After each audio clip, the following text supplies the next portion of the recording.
next step?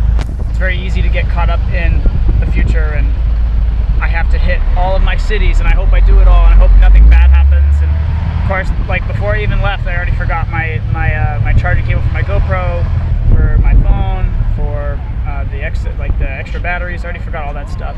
It's very easy to get caught up in, oh, I hope all those things plan out exactly the way I need to, and it's it's very easy to fall into that. It's very hard to remember that no matter what happens in travel and anything, it's always, what is the next step? What is the next step that I'm doing? And that's just something that I've really thought about recently, and had to embody and really practice just within myself. But yeah, so that's just a little topic that I want to bring up today. So what is the next step? There's only the next step.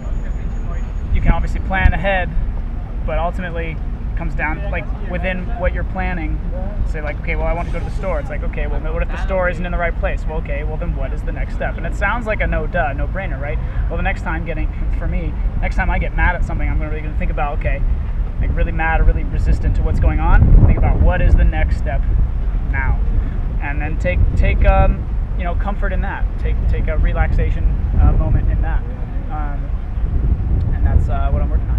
All right, so with that said, cracking out of here, heading over to Amsterdam, and I'll see you guys next time.